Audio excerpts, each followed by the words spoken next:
A finales de 1944, el Tercer Reich se encontraba en una situación desesperada tras una cadena de derrotas militares en los frentes oriental y occidental que habían erosionado gravemente su capacidad para sostener la guerra. En el este, el avance implacable del Ejército Rojo había empujado a las fuerzas alemanas hacia sus propias fronteras, mientras que en el oeste, los aliados occidentales, liderados por Estados Unidos y el Reino Unido, consolidaban sus posiciones tras el éxito del desembarco de Normandía y la liberación de Francia. En este contexto de creciente presión, Adolf Hitler, cada vez más aislado y mostrando signos de agotamiento físico y mental, decidió que la única manera de evitar el colapso total era abandonar la postura defensiva y lanzar una ofensiva audaz que pudiera cambiar el rumbo del conflicto. Su análisis se centraba en el frente occidental, donde percibía una oportunidad estratégica. La alianza entre las potencias occidentales y la Unión Soviética estaba debilitándose debido a tensiones ideológicas y estratégicas. Una ruptura de esta coalición, según Hitler, podría permitir a Alemania negociar una paz separada con los aliados occidentales o, al menos, ganar tiempo para reorganizar sus fuerzas y desplegar sus prometidas armas secretas. La región elegida para esta operación de alto riesgo fue las Ardenas, una zona montañosa y boscosa situada entre Bélgica, Luxemburgo y Alemania, conocida por su terreno accidentado y su historia como escenario de maniobras militares, como la invasión alemana de Francia en 1940.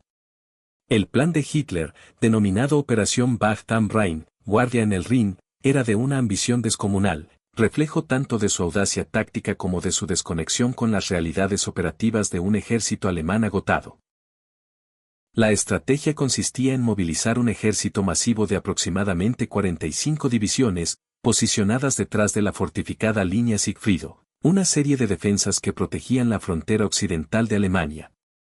Estas fuerzas serían lanzadas en un ataque sorpresa contra las líneas estadounidenses a lo largo del río Mosa, con el objetivo final de capturar el puerto de Amberes, un centro logístico vital para los aliados que facilitaba el suministro de sus ejércitos en Europa.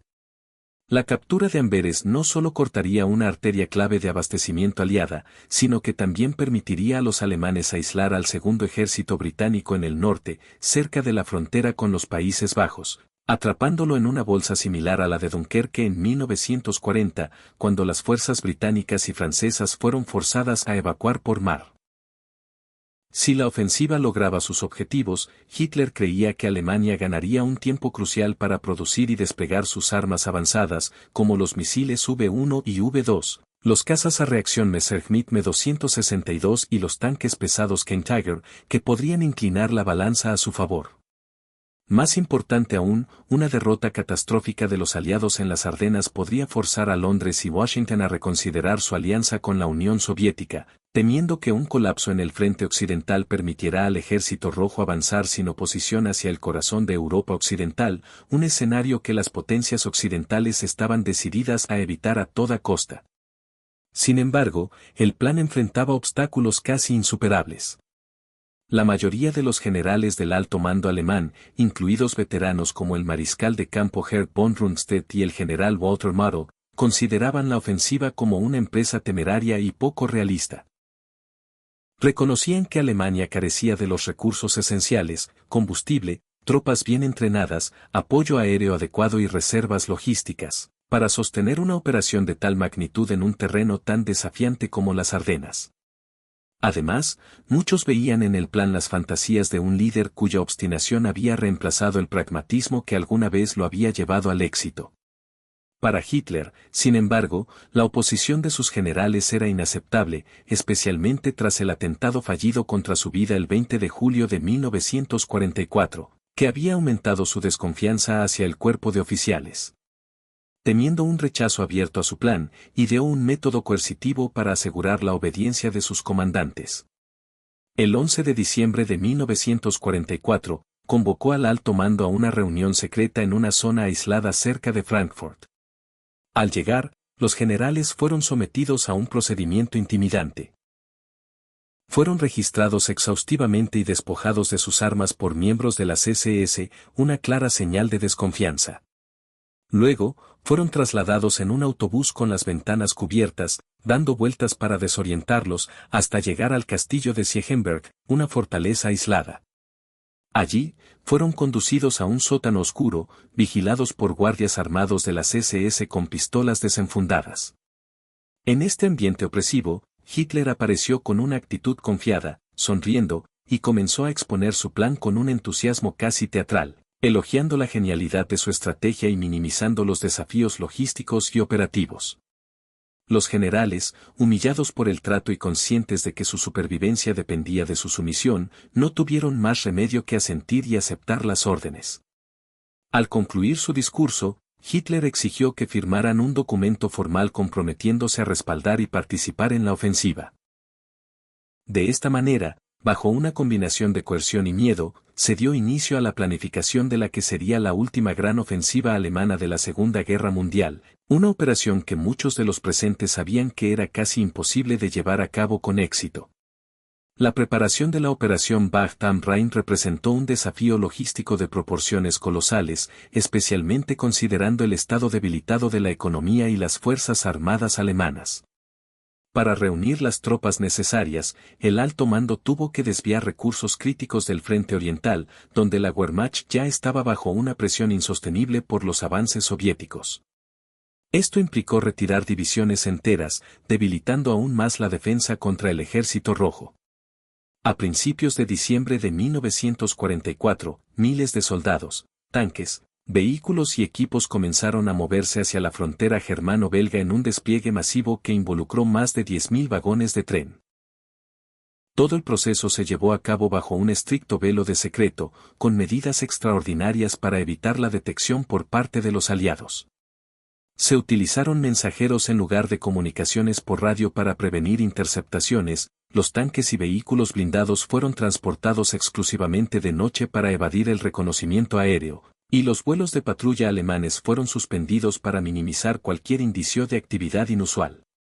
Estas precauciones fueron tan efectivas que los aliados, confiados en su superioridad y distraídos por sus propios planes ofensivos, subestimaron por completo la magnitud de la concentración de fuerzas alemanas en las Ardenas.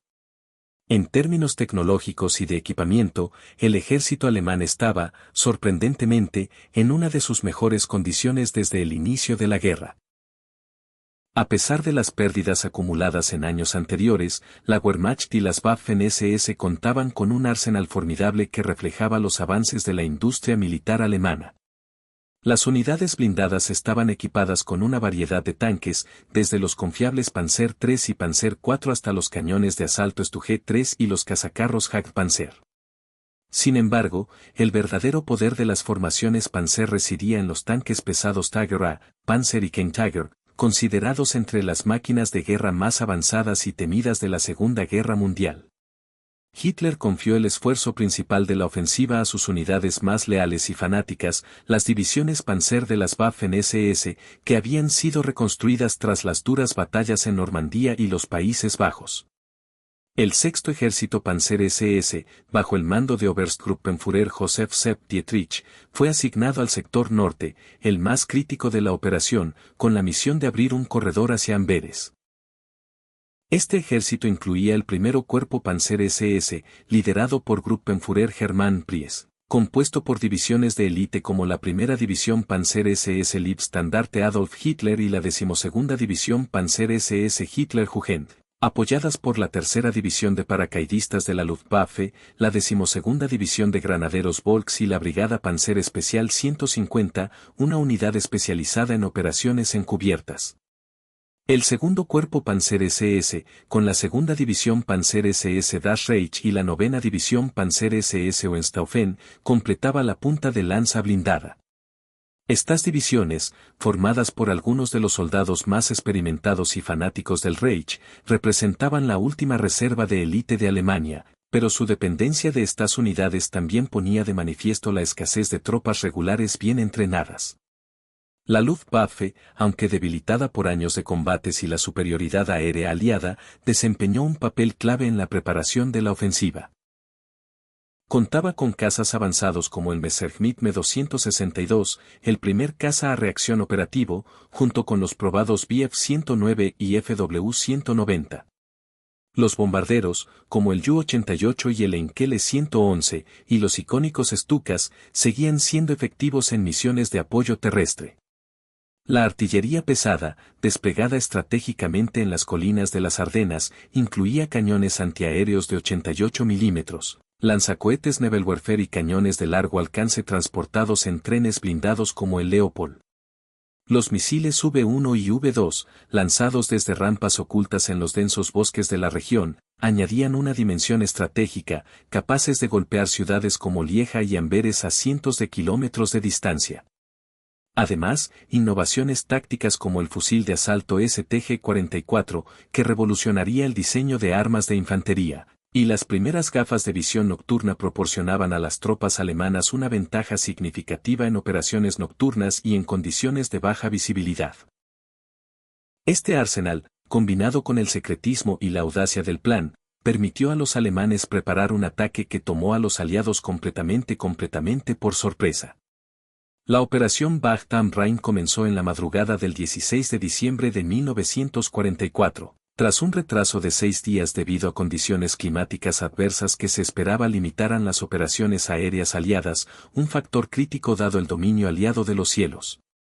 Bajo el mando general del mariscal de campo Gerd von Rundstedt, un veterano de la victoriosa campaña de Francia en 1940, la ofensiva se estructuró en 3 grandes columnas de ataque coordinado.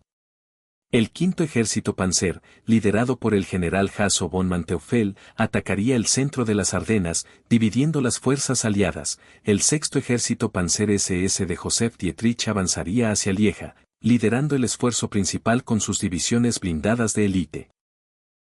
Y el séptimo ejército de Erich Brandenberger cubriría el flanco sur, avanzando desde Luxemburgo para proteger el avance de las otras columnas.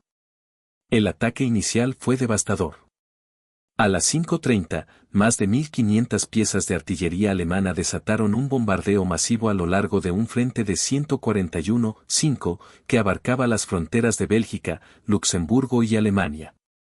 Este bombardeo fue seguido por el lanzamiento de misiles V-1, V-2 y Rheinbote contra objetivos estratégicos como las ciudades de Liege y Amberes, sembrando el caos y el pánico entre la población civil y las fuerzas de ocupación aliadas. El terreno de las Ardenas, con sus colinas empinadas, densos bosques oscuros, valles profundos, numerosos arroyos y una gruesa capa de nieve, era ideal para un ataque sorpresa, ya que dificultaba la movilidad de los vehículos aliados y limitaba la efectividad de su superioridad aérea. Las fuerzas estadounidenses, principalmente del primer ejército bajo el mando de Courtney Hodges, estaban dispersas, debilitadas por las recientes derrotas en operaciones como Market Garden en los Países Bajos y la batalla del Bosque de Urgen, donde habían sufrido pérdidas significativas. Además, enfrentaban problemas logísticos críticos, ya que sus líneas de suministro se extendían cientos de kilómetros desde las playas de Normandía, a través de Francia y Bélgica, lo que complicaba el reabastecimiento de combustible, municiones y otros suministros esenciales. La moral de las tropas estadounidenses estaba baja, agravada por el frío intenso que causaba casos de congelación y por la proximidad de las fiestas navideñas, que generaban nostalgia y desmoralización. Aunque los aliados contaban con superioridad aérea, sus aviones, como los cazas P-51 Mustang y P-47 Thunderbolt, carecían de la tecnología de reacción de los alemanes, y sus tanques Sherman eran claramente inferiores a los blindados alemanes como el Tiger y el Panzer. Los primeros días de la ofensiva fueron un éxito arrollador para los alemanes, gracias a la sorpresa inicial y al mal tiempo que mantuvo a la aviación aliada en tierra. Ciudades como Malmedy, Onsfeld y Olsheim cayeron rápidamente, y el avance alemán fue tan veloz que muchas unidades estadounidenses se rindieron sin apenas resistencia. Sin embargo, la ofensiva también estuvo marcada por atrocidades. El 17 de diciembre, en Malmedy, soldados de la primera división Panzer SS Leibstandarte Adolf Hitler, liderados por Joachim Peiper, ejecutaron a 84 prisioneros de guerra estadounidenses en un acto de brutalidad que se convirtió en un símbolo de la crueldad alemana. La noticia de la masacre se difundió rápidamente, alimentando la indignación aliada y reforzando la determinación de las tropas estadounidenses. Sin embargo, la batalla también reveló crímenes de guerra por parte de los aliados. En enero de 1945, en Chenogne, soldados de la 11ª División Blindada estadounidense ejecutaron a entre 70 y 80 prisioneros alemanes en represalia por Malmedy, un episodio que permaneció oculto durante años debido a la falta de testigos y la renuencia del mando estadounidense a investigarlo. A pesar de los avances iniciales, la ofensiva alemana comenzó a perder impulso a medida que los problemas logísticos se agudizaban. La escasez de combustible, agravada por la dependencia de los alemanes de los suministros capturados, limitó la movilidad de sus divisiones blindadas. El terreno difícil de las Ardenas, con sus caminos estrechos y embarrados, provocó atascos masivos de vehículos, como los que frustraron el avance de Joachim Peiper en Loseim y Bullingen. Además, la resistencia estadounidense comenzó a endurecerse en puntos clave como Saint-Death y Bastogne. En Saint-Death, la 7ª División Blindada y la 106ª División de Infantería resistieron heroicamente durante días, retrasando el avance alemán hasta su colapso el 23 de diciembre, con más de 14.000 bajas aliadas, incluyendo 10.000 prisioneros.